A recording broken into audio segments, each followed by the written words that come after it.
ఆదికాండం 26వ అధ్యాయం మొదటి నుంచి చదువుకుందాం. అబ్రహాము దినములలో వచ్చిన మొదటి కరువు గాక మరి ఒక కరువు ఆ దేశములో వచ్చెను. అప్పుడు ఇస్సాకు గెరారులోనున్న ఫిలిష్తీయుల రాజైన అబీమెలెకు నొద్దకు వెళ్ళెను. అక్కడ యెహోవా అతనికి ప్రత్యక్షమై, నీవు ఐగుప్తులోనికి వెళ్ళక నేను నీతో చెప్పు దేశమందు నివసించుము. ఈ దేశమందు పరవాసివై ఉండుము. నేను నీకు తోడై ఉండి నిన్ను ఆశీర్వదించెదను.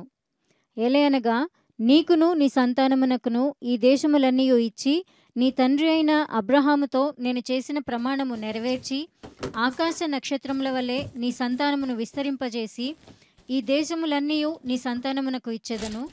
నీ సంతానము వలన సమస్త భూలోకములోని సమస్త జనులు ఆశీర్వదింపబడుదురు. Alright, let's stop here.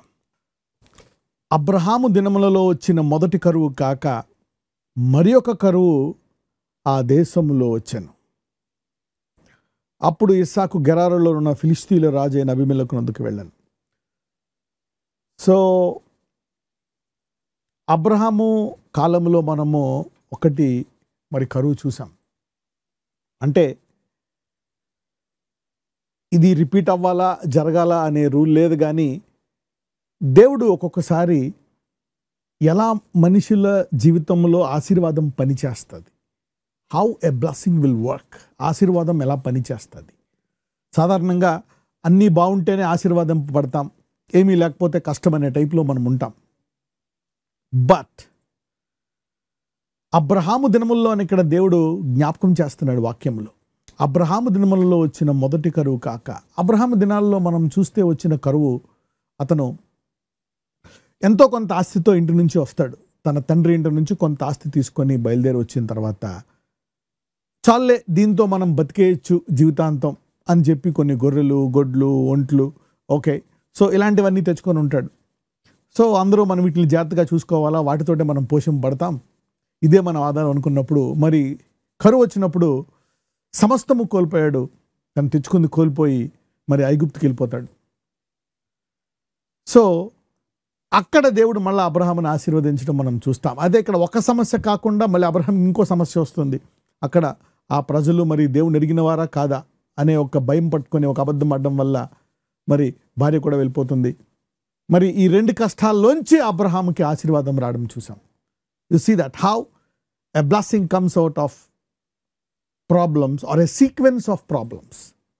ఒక సమస్య నుండి కాక ఇంకొక సమస్య ఏంటంటే అతను ఉండే ప్రదేశము మరి తన స్వకీయుల ప్రదేశము కాదు, వేరే ప్రదేశము. మరి ఇటువంటి ప్రదేశంలో ఇన్ని బాధలు పెట్టుకున్న అబ్రహాముని దేవుడు అక్కడ ఆశీర్వదిస్తాడు. సరే, అబ్రహాం అనుకుంటాడు నేను సంపాదించేశాను, నా పిల్లలకి నా తరాలకు కూడా ఉంటుంది, ఇన్ని వందల వేల గుడ్లు గొర్రెలు అన్నీ ఉన్నాయనుకున్న టైంలో మళ్ళా కరువు వచ్చి సమస్తం పోయినప్పుడు చూడండి, ఎప్పుడైనా మనము ఎక్కడి నుంచైనా మనం ఉన్న చోట పెట్టే బేడా సర్దుకుంటున్నాము అంటే దివాళి తీసినట్ట కదా. Okay, yeah, if you are packing up stuff, okay, ఇక్కడి నుంచి వెళ్ళిపోవాలి అంటే విస్తారమైనట్టు కరువు కదా. సాధ్యమైనంత వరకు ఆఖరి ముద్ద వరకు కొనసాగిస్తాం. ఇంకా ఎంతో కొంత అక్కడి ఇడిచి అదమ్మి ఇదమ్మి అయి చేసి ఇక పెట్టా బేడా సర్దుకోవాల్సి వచ్చిందంటే కరువు భారం. ఇక్కడ ఇస్సాకు కూడా అదే మెయింటైన్ చేశాడు లాస్ట్కి. ఎందుకంటే ఒకళ్ళు కాదు కదా, వేల మంది ఓకే సేవకులు. సో వాళ్ళు పని చేసినప్పుడు తిన్నా మరి ఆ పని చేయకపోయినా అంతే తింటారు. సో అలసిన బాడీస్ కాబట్టి వాళ్ళంతా ఆస్తి అంతా అయిపోయి ఉంటుంది. So what happened? సో ఇస్సాకు అనుకుని ఉంటాడు మరి నా తండ్రి ఆస్తి అంతా పోయింది. ఇక పెట్టే బేడా సర్దుకొని బయలుదేరుతున్నప్పుడు దేవుడు చెప్తాడు, ఇదిగో ఇక్కడ చూద్దాం. అక్కడ యెహోవా, ఆదికాండం 26, అక్కడ యెహోవా అతనికి ప్రత్యక్షమై, నీవు ఐగుప్తులోనికి వెళ్ళక నేను నీతో చెప్పు దేశమందు నివసించుము. సో ఇక్కడ మనము కూడా ఎప్పుడు కూడా చూడండి comparison. God has ordained this kind of blessing in a different way. That the blessing of Abraham is different, the way he blessed Abraham is different, Isaac is different, and Jacob is different, but the blessing is the same. మరి ఏమంటాడు? Don't follow the pattern of Abraham. Abraham లాగా నువ్వు వెళ్ళక, ఈసారి నువ్వు ఉన్న చోటే ఉండు, నేను చెప్పిన చోటలో ఉండు. Okay, go to A place where I tell you. అందరూ ఏం చేస్తాం, సాధారణంగా ఏ దేశం బాగుందని చూసుకుంటాం. అయితే ఇక్కడ దేవుడు ఏం చెప్తున్నాడంటే నేను చెప్పిన దేశంలో నువ్వు ఉండు అని చెప్పి ఇక్కడ అప్పుడు 3వ వచనంలో చూస్తే ఈ దేశమందు పరవాసివై ఉండుము, నేను నీకు తోడై ఉండి నిన్ను ఆశీర్వదించదను. నా ఇప్పుడు ఏం చెప్తున్నాడు, ఇప్పుడు కరువు ఉన్నా ఆ దేశంలో ఎటువంటి పరిస్థితి ఉన్నా నేను ఎక్కడైతే నీకు తోడుగా ఉంటానో ఆ ప్రాంతాన్ని నేను మారుస్తాను. What is a problem?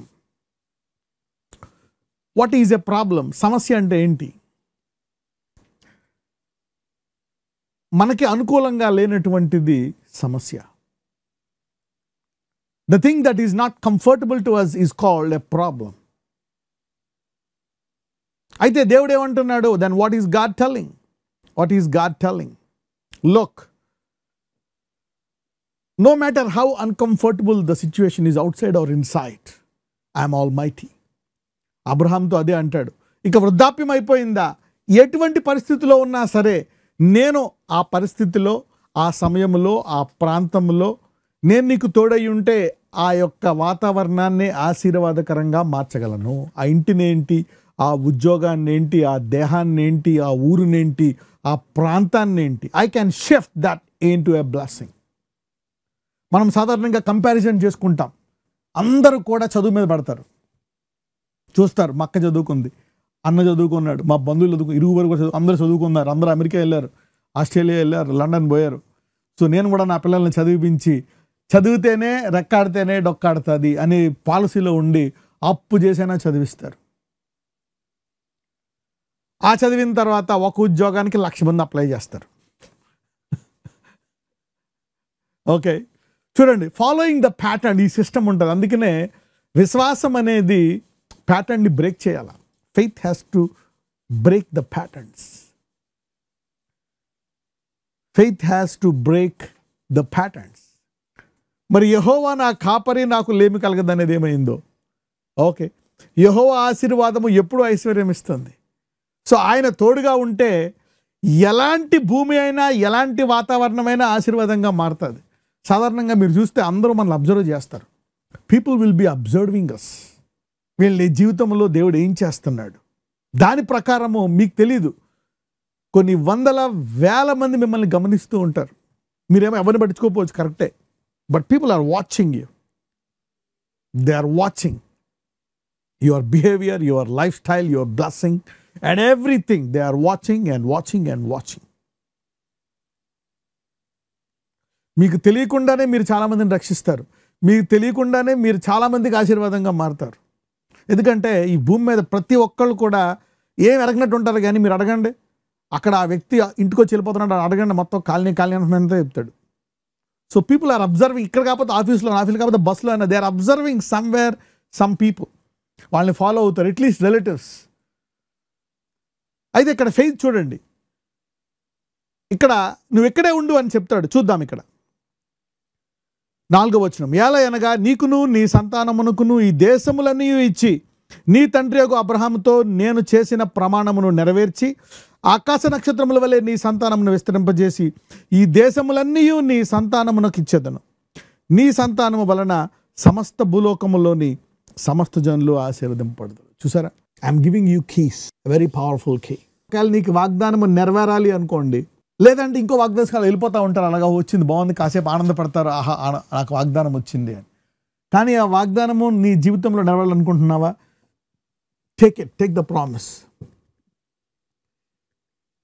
దాన్ని ఏం చేయాలంటే నువ్వు ఆ వాగ్దానాన్ని ఎత్తిపెట్టి దేవుణ్ణి అడగాల, షో మీ సమ్ సైన్స్, లేదా show me a sign or release a prophecy with that promise. Or give me a miracle, show me a wonder. Then you should receive some tokens from God. Some tokens from God.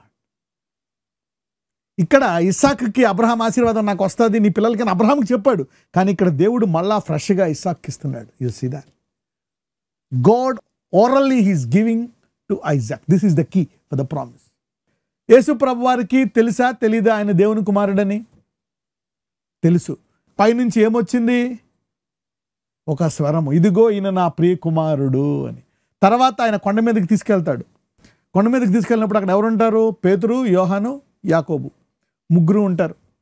ముగ్గురు ఉన్నప్పుడు యేసువారికి తెలీదా? ఆయన చెప్పొచ్చు కదా. మళ్ళా ఒక స్వరం వినబడుతుంది. ఏ స్వరము? ఈయన నా ప్రియ కుమారుడు, మీరు ఈయన మాట వినండి. Hear him, I'm pleased in him. So ఎందుకని 2 సార్లు మనం చూస్తున్నాం ఇక్కడ. Even Jesus hearing himself and people with him. ఆయనతో ప్రజలు వింటున్నారు. మళ్ళా you know this, you will make a big difference in your life. You will wait when other people are rushing. You don't go with the competition. Let him become a doctor or engineer, whatever they may be. If God gives a promise, it will come to pass. So you need to expect. అప్పుడు యేసు వారు ఏమంటారు? ఇది నా కోసం కాదు, మీకోసం. ఎందుకంటే మనిషికి విశ్వాసం కావాలా. You need fresh faith. దావీదు అంటాడు, కొత్త తైలంతో నన్ను అభిషేకించు. మరి అబ్రహాముతో దేవుడు అనేక సార్లు చెప్పాడు, అబ్రహామా నేను నీకు మళ్ళా, అబ్రహాం విశ్వాసం కోల్పోయినప్పుడు, అబ్రహామా నీకు మళ్ళా నేను కొడుకునిస్తా. అబ్రహాముకు ఒకసారి ఒక టైంలో అబ్రహాముకి ఇంకా లేట్ అయిపోతుంది. అప్పుడు దేవుడు ఏమంటాడో తెలుసా? నా తోడు నేను నీకు వాగ్దానాన్ని నెరవేరుస్తాను.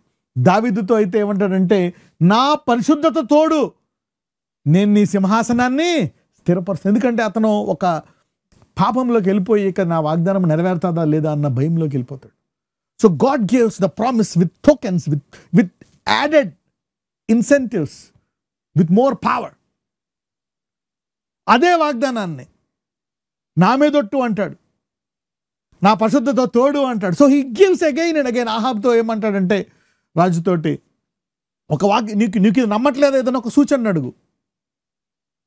ఆకాశంలో అయినా కింద అయినా. అతను నమ్మడు. అప్పుడు అంటాడు, ఓకే నువ్వెందుకు అడగట్లేదు? You need to ask. హిజ్కియాకి ఏమిస్తాడో తెలుసా? హిజ్కియాకి క్లాక్లో ముళ్ళు ఏమవుతుంది? వెనక్కి వెళ్తుంది 10 minutes. చూసారా? So promise, a promise, if you want a promise to be fulfilled, ఇక్కడ మీకు ఈ వాక్యం పట్టుకునే వాళ్ళకి, వాక్యం నెరవేర్పగలిగిన వాళ్ళకి తేడా తెలిసిపోతుంది. Everybody knows the word, everybody knows the word, everybody listens.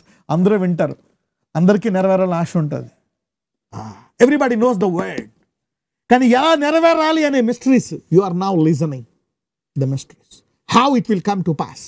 అందుకనే కొంతకాలము ఆ సూపర్ న్యాచురల్ నీకు నమ్మకం కరిగే వరకు, అద్భుతం జరిగే వరకు, ఆ స్వరం వినబడే వరకు, లేకపోతే ఎవరో ప్రొఫెసర్ చేసే వరకు, లేకపోతే ఓకే ఏదో ఒక miracle promise, a prayer will be answered. ఒక్కొక్కసారి ఏమేన్ నాయనా అన్ని చేసే నీ చిత్తం ఏమేన్ అని దుమ్ము వెళ్ళిపోతారేమో మీరు అలాగా. No, passionate prayers will demand an answer from God, and God loves and likes it. ఒక ప్రామిస్ తీసుకొని, ప్రభా నెరవేరుతా ఏంటిది? Demand it. అబ్రహాంకి నెరవేరట్లే, 25 ఏళ్ళు అయిపోయింది, 25 years Lord. God said I swear on me. ఇంకా అబ్రహాం అనుకున్నాడు, సారా ఇక మనం నమ్మేద్దాం. దేవుడు ఒట్టు పెట్టుకున్నాడు. ఇంకా చూసారా?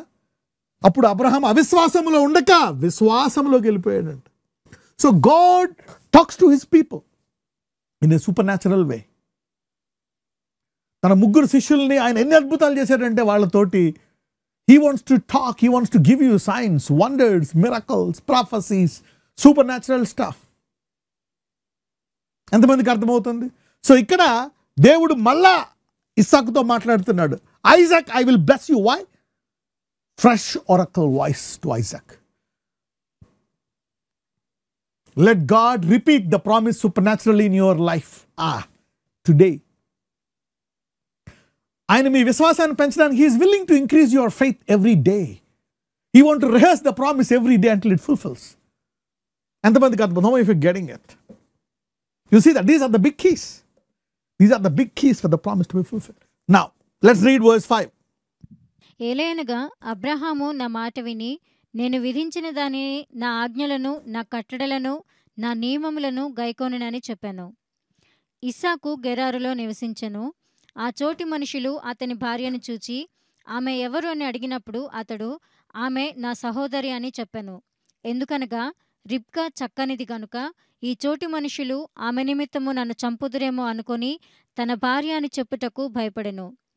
అక్కడ అతడు చాలా దినములు ఉండిన తర్వాత ఫిలిష్తీయుల రాజైన అబీమెలెకు కిటికీలో నుండి చూచినప్పుడు ఇస్సాకు తన భార్య అయిన రిబ్కాతో సరసమాడుట కనబడెను. అప్పుడు అబీమెలెకు ఇస్సాకును పిలిపించి, ఇదిగో ఆమె నీ భార్యయే, ఆమె నా సహోదరి అని ఏల చెప్పితివని అడుగగా ఇస్సాకు, ఆమెను బట్టి నేను చనిపోదునేమో అనుకొంటినని అతనితో చెప్పెను. అందుకు అబీమెలెకు, నీవు మాకు చేసిన ఈ పని ఏమి? ఈ జనులలో ఎవడైనా ఆమెతో నిర్భయముగా శయనించవచ్చునే, అప్పుడు నీవు మా మీదికి పాతకము తెచ్చిపెట్టువాడవు కదా అనెను. అబీమెలెకు, ఈ మనుషుని జోలికైనను ఇతని భార్య జోలికైనను వెళ్ళువాడు నిశ్చయముగా మరణశిక్ష పొందునని తన ప్రజలందరికీ ఆజ్ఞాపింపగా. చాలండి. ఇక్కడ మళ్ళా మనము ఒక బలహీనత చూస్తున్నాం. అంటే సాధారణంగా ఎగ్జాంపుల్ ఫాలో అయిపోతాం. తండ్రి అలా తప్పించుకున్నాడు, ఈ సమస్య మనం అలా తప్పించుకుందామని. ఓకే, సో ఇస్సాకు కూడా అలా చెప్పేశాడు, ఈమె నా సహోదరి అని. అయితే చూడండి, దేవుడు మన బలహీనతల్లో కూడా నువ్వు విశ్వాసంలో ముందుకెళ్ళిపోతావు. ఆ ముందు వచనంలో చూస్తే 5వ వచనంలో అబ్రహాము నా కట్టడలన్నీ పాటించాడంటే వెనక్కి వెళ్ళిపోకుండా ముందుకు వెళ్ళిపోతానే ఉన్నాడు. అతనిలో కొన్ని భయాలున్న, బలహీనతలున్న అతను ముందుకు వెళ్ళిపోతూనే ఉన్నాడు. దేవుడు అప్పుడప్పుడు అంటాడు, నిందారహితుడిగా నా ముందు నడుచుకో అబ్రహామా, వాక్ పర్ఫెక్ట్ బిఫోర్ మీ అంటాడు. అంటే ఏంటి? Grow up, build your self, ఇంకా బలం పొందుకో, ఎదుగు, కానీ వెనక్కి వెళ్ళక ముందుకు వెళ్ళిపో. God is purifying him. దేవుడు ఈ యాత్రలో మనల్ని శుద్ధీకరిస్తాడు. ఇక్కడ చూడండి, అందుకనే ఒక్కొక్కసారి what I tell you is, భయముతో ఉన్న ముందుకు వెళ్ళిపోండి. Even in fear go walk by faith. భయంలో కూడా వెనక్కి అడుగు వేయద్దు, భయంతో కూడా ముందే రిస్క్ తీసుకోండి. That's a risk. ఇక్కడ భయంతో కూడా ముందుకెళ్ళిపోతున్నాడు. తన భార్య అని చెప్పాడు, మరి తండ్రి చెప్పినట్టు తను చెప్పేశాడు. కానీ దేవుడు ఆ బలహీనతలో కూడా ఆ రాజుని తీసుకొచ్చి, ఇదిగో ఇతను తప్పు చేస్తున్నాడని అతన్ని ఏంటయ్యా నీ భార్య ఆమె, నువ్వు ఎలాకెళ్ళని చెప్పి దేవుడు దాన్ని మళ్ళీ కవర్ చేసి అతనికి ప్రొటెక్షన్ ఇస్తున్నాడు. తన కుమారుడికి మరి God is giving the same. చూడండి, అందుకనే don't worry about your weakness. Don't worry about you. As long as you are a faith man, don't worry about your weakness. నీవు ఎప్పుడైనా విశ్వాస యాత్రలో ముందుకు వెళ్ళిపోతున్నావా, నీ బలహీనతల విషయమై నీవు కేంద్రీకరించొద్దు. Never focus on your weakness or sickness or pain or disease or whatever. Never focus on it. Just keep walking it. ఒక్కొక్కసారి ఆ బలహీనత నిన్ను ఏం చేయదు, ఆ రోగం పోకపోవచ్చు, but you will fulfil it. నీ గమ్యాన్ని నీవు చేరుకుంటావు. అది మధ్యలో మాయమైపోతుంది, నీకు తెలియదు ఎలా మాయమైపోతుంది. Just focus on that.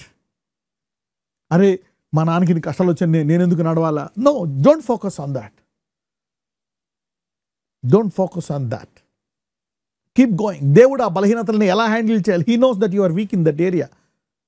ఆ బలహీనతలో నువ్వు పొరపాటు చేస్తావని తెలుసు, నువ్వు కొన్ని తప్పుడడుగులు చేస్తావని తెలుసు, కానీ దేవుడు దాన్ని హీ కవర్డ్ దాట్.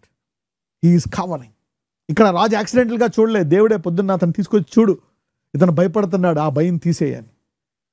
ఈ సంవత్సరం మీ భయాలన్నీ విశ్వాసములుగా మారును గాక, దేవుడు దాన్ని తీసివేయను గాక. మే your fears be taken of.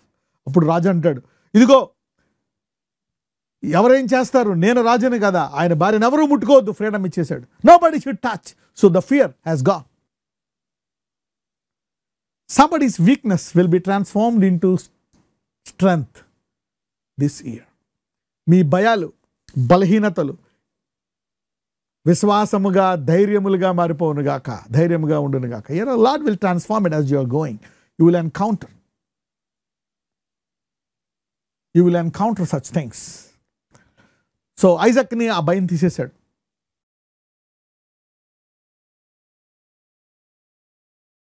Let me pray for you. Father, I bless all the member.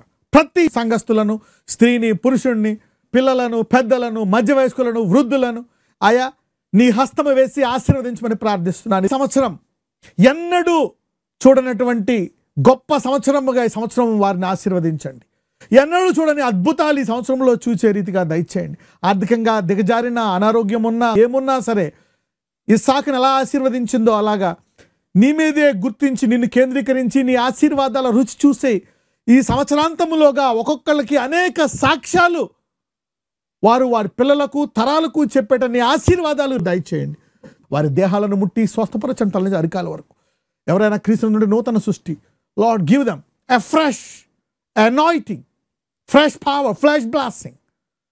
In Jesus' mighty name, I pray, amen.